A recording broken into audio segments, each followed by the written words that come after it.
नमस्कार। सूजत समाचार के विशेष कार्यक्रम हमारे सीएम में आपका स्वागत है। आपके साथ मैं हूं दुर्गेशन भटनागर। तो चलिए शुरू करते हैं ये विशेष कार्यक्रम। मुख्यमंत्री श्री भजनलाल शर्मा ने वक्फ संशोधन विधेयक 2025 संसद के दोनों सदनों में बहुमत से पारित होने पर समस्त देशवासियों को हार्दिक बधाई और शुभकामनाएं दी है। उन्होंने कहा है कि यह विधेयक प्रधानमंत्री नरेंद्र मोदी के सबका साथ, सबका विकास, सबका विश्वास के संकल्प का प्रमाण होने के साथ ही देश के समानता और सुशासन को मजबूत करने की दिशा में एक ऐतिहासिक कदम है।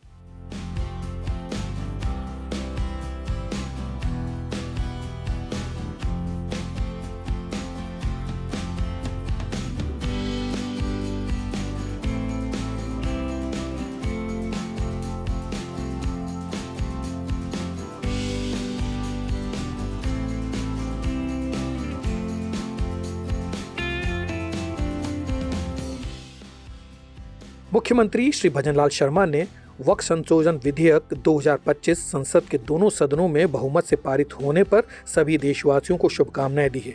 मुख्यमंत्री ने इस अभूतपूर्व विधेयक के लिए प्रधानमंत्री श्री नरेंद्र मोदी और केंद्रीय गृह मंत्री श्री अमित शाह का आभार जताया।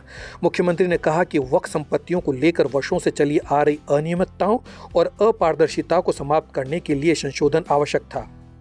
यह वक्फ प्रशासन में पारदर्शी, जवाबदेही और निष्पक्ष व्यवस्था सुनिश्चित करने के साथ साथ गरीब और जरूरतमंदों को सशक्त भी बनाएगा।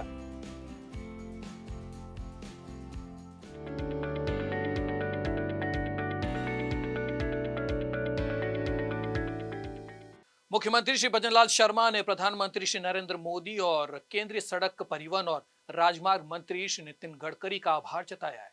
हाल ही में केंद्रीय सड़क परिवहन और राजमार्ग मंत्री ने राजस्थान में राष्ट्रीय राजमार्ग 23 पर पेव्ड शोल्डर के साथ ही 2 लेन गंगापुर बाईपास और करौली बाईपास के निर्माण के लिए 963 करोड़ 37 लाख रुपए की स्वीकृति जारी की है।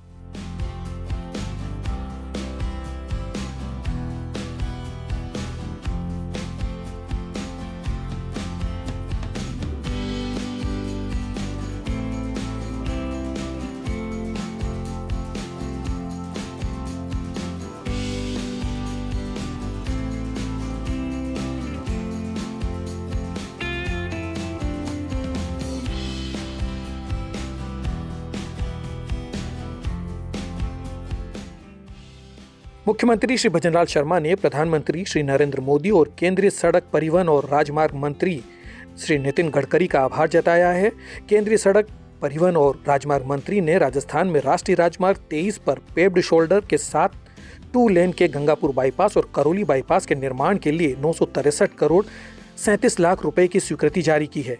आपको बता दें कि राष्ट्रीय राजमार्ग 23 जयपुर जिले के कोथून में, राष्ट्रीय राजमार्ग 52 के साथ जंक्शन से शुरू होता है और राजस्थान के धौलपुर जिले के पास समाप्त होता है। घनी आबादी वाले क्षेत्रों और कम मोड़ से बचने के लिए गंगापुर सिटी और करौली के बाईपास प्रस्तावित किए गए हैं। यह परियोजना दोनों शहरों में भीड़भाड़ को कम करने में मदद करेगी, साथ ही सुचारू, सुरक्षित यातायात और यात्रा के समय में पर्याप्त कमी सुनिश्चित करेगी। इसी को लेकर मुख्यमंत्री श्री भजनलाल शर्मा ने अपने एक सोशल मीडिया संदेश में कहा कि प्रधानमंत्री श्री नरेंद्र मोदी जी के उत्कृष्ट कनेक्टिविटी विकसित भारत के संकल्प के अनुरूप इस सौगात के लिए केंद्रीय सड़क परिवहन और राजमार्ग मंत्री श्री नितिन गडकरी जी का हार्दिक आभार और धन्यवाद।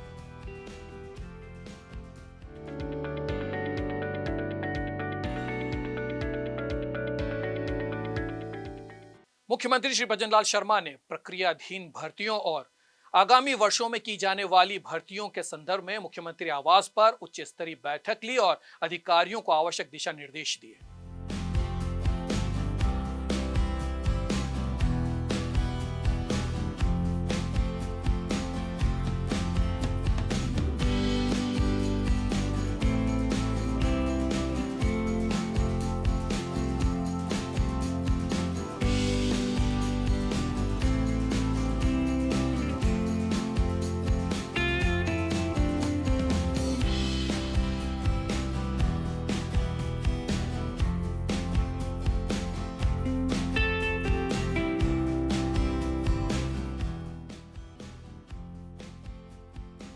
मुख्यमंत्री श्री भजनलाल शर्मा ने कहा है कि युवाओं को रोजगार देकर उनके सपनों को साकार करना डबल इंजन की सरकार की सर्वोच्च प्राथमिकता है। सभी भर्तियों को निष्पक्ष और पारदर्शी रूप से नियत समय में पूरा कराने के लिए हम कृत संकल्पित हैं। उन्होंने कहा कि राज्य सरकार 1.25 साल के अल्प कार्यकाल में ही 5 रोजगार मेलों का आयोजन कर अब तक 67,000 से अधिक पदों पर नियुक्तियां दे चुकी है। भविष्य में हर 3 माह में ऐसे मेलों का आयोजन कर युवाओं को नियुक्ति का तोहफा दिया जाएगा। श्री शर्मा ने मुख्यमंत्री निवास पर लंबित और प्रक्रियाधीन भर्तियों की स्थिति के संबंध में समीक्षा बैठक ली। उन्होंने कहा कि विभिन्न विभागों में 1,88,000 से अधिक पदों पर भर्तियां प्रक्रियाधीन हैं। उन्होंने अधिकारियों को निर्देशित करते हुए कहा कि भर्ती विज्ञापन जारी करने, परीक्षा आयोजित करने, परिणाम घोषित करने और दस्तावेजों की जाँच करने संबंधित सभी प्रक्रियाओं को निर्बाध गति से पूरा करने के लिए अतिरिक्त संसाधन और कार्मिक लगाकर शीघ्र से शीघ्र नियुक्तियां प्रदान की जाए। श्री शर्मा ने कहा कि राज्य सरकार ने लंबे समय से न्यायालयों में लंबित लगभग 9,800 पदों पर भर्ती प्रक्रिया को प्रभावी पैरवी करवाकर आगे बढ़ाया गया है।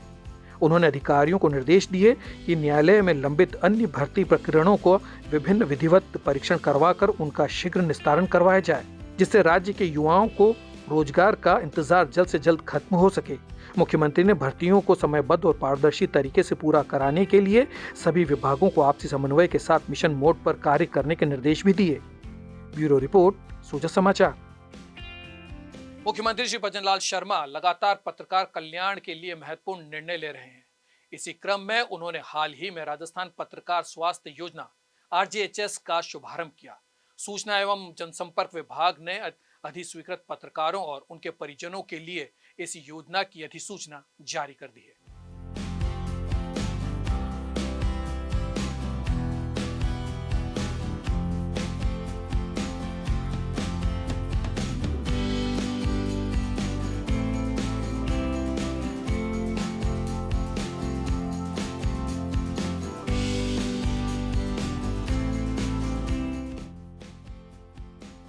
राज्य सरकार पत्रकार कल्याण के लिए निरंतर महत्वपूर्ण कदम उठा रही है। इसी क्रम में पत्रकारों के लिए सूचना एवं जनसंपर्क विभाग की ओर से राजस्थान पत्रकार स्वास्थ्य योजना RJHS की अधिसूचना जारी कर दी गई है। गौरतलब है कि इस योजना का शुभारंभ 28 मार्च को भीलवाड़ा में राज्य स्तरीय विकास और सुशासन उत्सव में मुख्यमंत्री श्री भजनलाल शर्मा ने किया था। राज्य सरकार से अधिस्वीकृत समस्त पत्रकार RJHS के लिए पात्र होंगे। इस योजना के अधिसूचना जारी होने के बाद अधिस्वीकृत पत्रकारों को RGHS की तर्ज पर कैशलेस चिकित्सा सुविधा उपलब्ध हो सकेगी। योजना के अनुसार पात्र पत्रकारों को और उनके परिवार के सदस्यों के लिए 10 लाख रुपए प्रति वर्ष की चिकित्सा व्यय की सुविधा मिलेगी। साथ ही OPD की सुविधा मेडिकल डायरी के अनुसार देय होगी। अधिस्वीकृत पत्रकारों को योजना के तहत मिलने वाली सुविधा के लिए ID कार्ड भी जारी किए जाएंगे। योजना में बीमित व्यक्ति को RGHS में परिभाषित अनुमोदित अस्पतालों में किए गए सभी इंडोर उपचारों और शल्य चिकित्साओं के लिए कैशलेस सुविधा प्रदान की जाएगी। अस्पताल में भर्ती होने के 3 दिन पहले और 15 दिन बाद तक की अवधि के दौरान किए गए चिकित्सा व्यय के दावों के हिस्से के रूप में भी माना जाएगा। RJHS योजना के तहत मातृत्व चिकित्सा, अंतःरोगी उपचार, IPD और अन्य चिकित्सा सुविधाएं कैशलेस उपलब्ध होंगी। ब्यूरो रिपोर्ट, सोजा समाचार।